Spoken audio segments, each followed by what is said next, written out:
Script straight narration, no breaks, read exactly as written there, is a specific kind of pain that almost nobody talks about openly, because it doesn't look like the pain we're used to hearing about in relationships.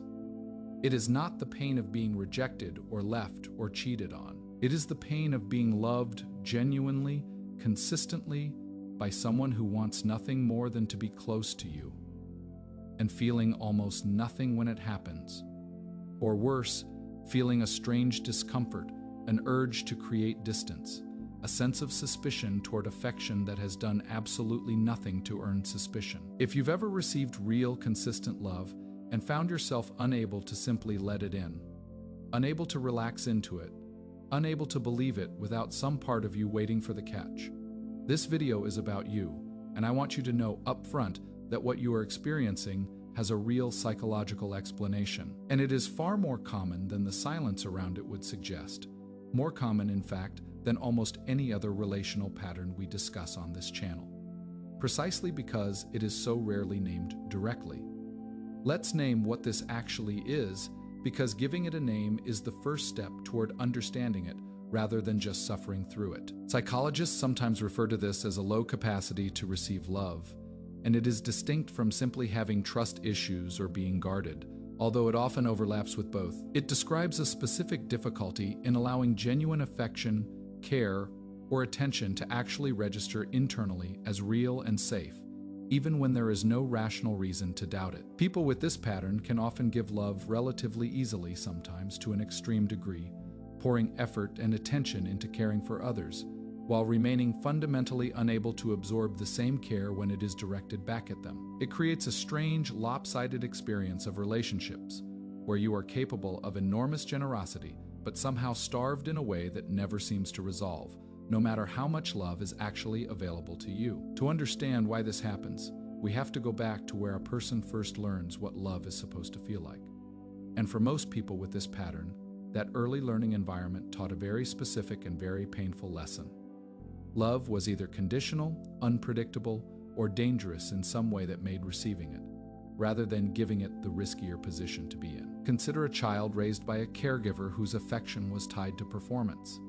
Love that showed up generously when the child achieved something, behaved well, or met the parent's emotional needs, and withdrew or grew cold when the child fell short of those standards. That child learns, very early and very thoroughly, that receiving love requires earning it continuously, that it is never simply given, and that letting your guard down enough to just accept affection without scrutinizing it is dangerous.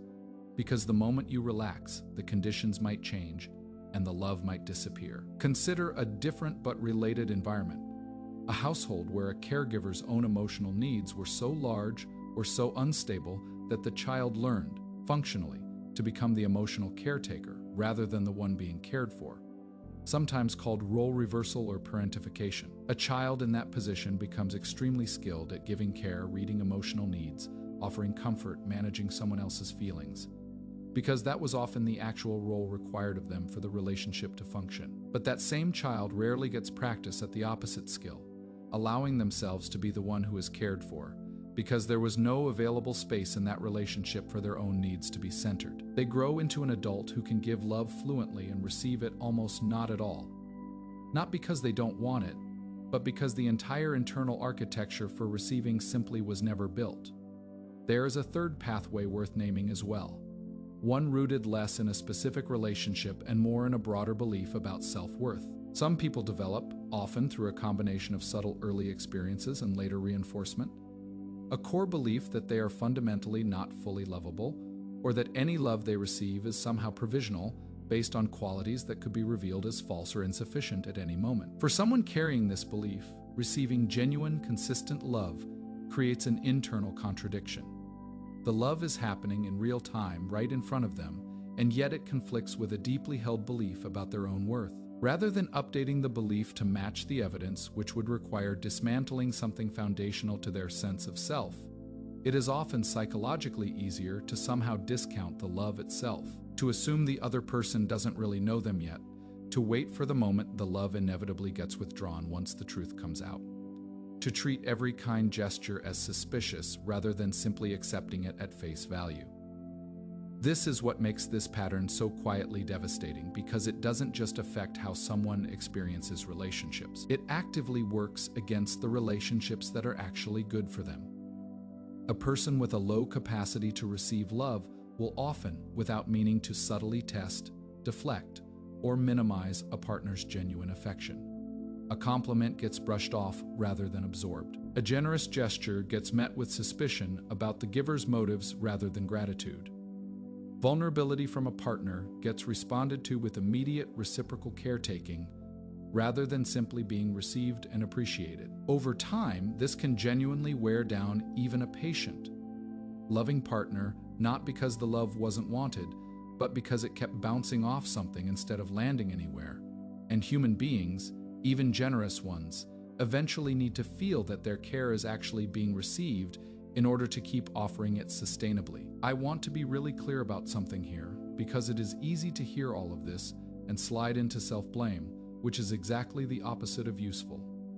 This pattern is not a moral failing, and it is absolutely not evidence that you don't deserve love or aren't capable of a good relationship. It is a learned protective structure, built by a nervous system doing its best to keep you safe in an environment where receiving love once carried real risk, whether that risk was disappointment, conditional withdrawal, or the burden of managing someone else's emotional needs at the expense of your own.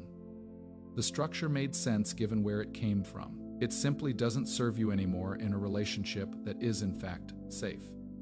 So how do you actually build the capacity to receive love? Because insight alone, again, doesn't change behavior. It has to be practiced deliberately and repeatedly, in small moments, until the new pattern becomes as automatic as the old one used to be. The first practice is learning to simply receive a compliment or a kind gesture without deflecting it, verbally or internally.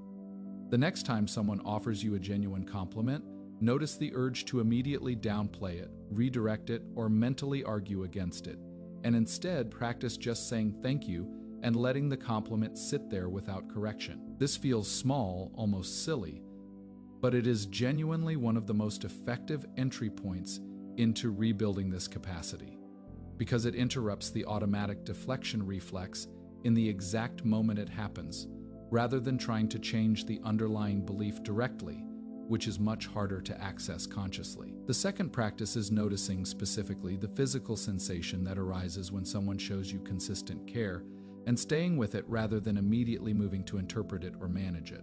Often there is a subtle discomfort, a tightness, an urge to change the subject or do something for the other person in return immediately, as though the care needs to be balanced out or earned back right away. Practice simply noticing that sensation and letting it exist for a few extra seconds without acting on the urge to deflect it. The same way you might sit with any uncomfortable feeling that you know, intellectually, isn't dangerous even though it feels that way. The third practice, and probably the most important one over time, is deliberately choosing to believe the evidence in front of you over the old belief underneath the pattern. Even when it feels false to do so, if someone consistently shows up for you, consistently chooses you, consistently offers care without demanding constant proof of your worth first, that consistency is real information, even if it feels initially unfamiliar or even suspicious. The old belief that you are not fully lovable was formed under specific conditions that may no longer apply. And updating that belief doesn't happen through a single realization, it happens through choosing again and again in small daily moments to let the new evidence outweigh the old story, until eventually the new story becomes the default one instead of something you have to consciously choose. I want to add one more layer to this, because it explains a specific and confusing experience a lot of people have without ever naming it clearly. Sometimes the difficulty in receiving love doesn't show up as obvious deflection or suspicion. It shows up as a kind of numbness, a sense of going through the motions of a loving relationship, saying the right things, doing the right things, while feeling strangely disconnected from the actual emotional experience of being loved, almost as though you are watching it happen to someone else rather than fully inhabiting it yourself. This version of the pattern can be especially confusing because from the outside, and sometimes even to the person experiencing it, the relationship can look completely healthy. There is no visible conflict, no obvious deflection, just a persistent, quiet sense that something isn't fully landing, that you are loved and you know it intellectually. but the knowledge hasn't quite made its way into your body. This is often a sign of a slightly different variation of the same underlying protective structure, one where the disconnection happens not through active suspicion, but through a kind of automatic emotional distancing that develops specifically to prevent the vulnerability of fully feeling how much you need and want the connection you are receiving. It is worth talking honestly about where the fear underneath all of this actually points, because naming it precisely tends to make it far less powerful than leaving it vague and unexamined. For most people with this pattern, the deepest fear isn't really that the love isn't real. It is that if you fully let it in, fully depend on it, fully believe it, and it were then taken away, the loss would be unbearable, in a way that staying slightly guarded protects you from. This is a completely understandable calculation for a nervous system to make, especially one shaped by an environment where love genuinely was unreliable at some point. But it is worth examining honestly whether that calculation is actually protecting you from anything real in your current relationship, or whether it is simply protecting you from a version of loss that belongs to an earlier chapter of your life being applied, somewhat indiscriminately, to a present situation that may not actually carry the same risk. There is also something worth saying directly to the partner of someone with this pattern, because if you are watching this and recognizing someone you love rather than yourself, that is equally valuable information. Loving someone with a low capacity to receive love requires a specific kind of patience, one that doesn't take the deflection personally, doesn't stop offering care, simply because the care doesn't seem to be landing the way you'd hope, and understands that consistency over a long period of time, not any single grand gesture, is what eventually teaches a guarded nervous system that this particular love is safe to actually receive. This is genuinely demanding, and it is also worth naming that there is a limit to how long any partner can sustainably offer that patience without at least some visible sign of the other person working on the pattern in return. Loving someone through this pattern is not the same thing as loving someone who refuses to acknowledge the pattern exists at all. And that distinction matters for anyone trying to navigate this from the outside. Let's talk a bit more about the specific developmental pathways that produce this pattern, because understanding your own likely origin point can make the practices that follow feel much less abstract. If your caregiver's love was tied to your performance or achievement, you may find that you can accept love that feels earned, praise for accomplishments, affection tied to specific things you did right, far more easily than you can accept love that has no clear justification attached to it, being cared for simply because you exist, being chosen without having to prove anything. First, if your role growing up involved caretaking a caregiver's emotional needs, you may find that you are far more comfortable in the giving role of any relationship than the receiving one, to the point where relationships with a more balanced exchange of care can feel subtly wrong or unfamiliar, even when they're objectively healthier than the caretaking dynamic you grew up rehearsing. And if your core belief centers on a broader sense of not being fully lovable, you may find that the specific content of the love you receive matters less than a general pervasive suspicion that attaches itself to almost any form of care, regardless of its source. Recognizing which of these pathways feels most true for you doesn't change the practices themselves, but it often makes the underlying logic of your own resistance to receiving love feel less mysterious and more like something with an actual traceable origin, which tends to make it easier to work with deliberately. I also want to name something that complicates recovery from this pattern in a way that is worth preparing for honestly. As you get better at receiving love, at letting affection actually land instead of deflecting it, you may notice an unexpected increase in anxiety rather than a straightforward increase in comfort, at least initially. This is because allowing love in also means allowing yourself to become more emotionally exposed to the possibility of loss. And for a nervous system that has spent years managing that exposure through guardedness, the early stages of dropping that guard can genuinely feel more vulnerable and more frightening before it feels more secure. This is a normal, expected part of the process, not evidence that something has gone wrong. The capacity to tolerate that increased vulnerability, rather than retreating back into the old guardedness the moment it appears, is often the actual mechanism through which the pattern eventually shifts. Because each time you stay present through that discomfort without it being followed by the abandonment your nervous system is braced for, the old belief gets a little more evidence against it. One more thing worth naming, because it is genuinely reassuring once you understand it.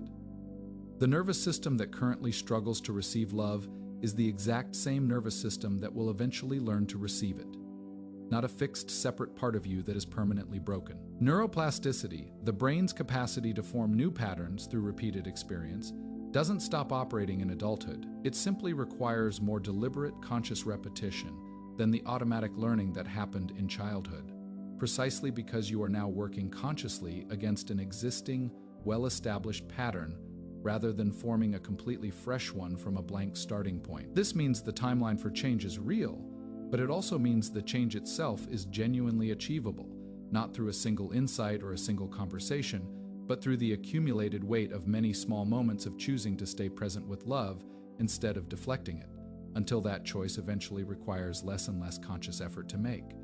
One last practical thought worth adding before we move on. The practices described earlier in this video, staying with a compliment instead of deflecting it, noticing the physical sensation of being cared for without immediately managing it, choosing to believe consistent evidence over an old internal story, work best when applied to small, low-stakes moments first, rather than being saved for only the biggest, most emotionally loaded interactions in a relationship.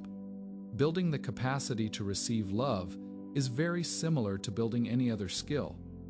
It strengthens fastest through frequent, low-pressure repetition, rather than through occasional high-pressure attempts. Practicing with something as small as accepting a compliment about your cooking or your work, rather than waiting for a major declaration of love to practice on, builds the underlying capacity gradually, so that by the time a bigger moment of vulnerability does arrive, you've already had meaningful practice at letting care land rather than deflecting it. And the whole process starts to feel less like a dramatic leap and more like a natural extension of something you've already been quietly rehearsing. If any part of this describes something you've lived, and I suspect for a meaningful number of people watching this, it did, I want you to understand that the fact you are even watching a video like this one, willing to look honestly at this pattern instead of avoiding the topic entirely, is itself evidence that you are capable of the exact thing the pattern has been telling you that you are not. People who are truly unable to change rarely go looking for the explanation. You are already doing the hardest part. There is also a quieter form of hope worth naming here, separate from all the mechanics we've walked through. Every relationship where love is actually received, even partially, even imperfectly, is doing real work on the underlying pattern. Whether or not you can feel that work happening in the moment, you don't need a perfect track record of receiving love flawlessly for the pattern to shift. You simply need enough moments where you stayed present instead of retreating, accumulating slowly over time. Next week, we're covering a specific everyday version of exactly this dynamic, the conversation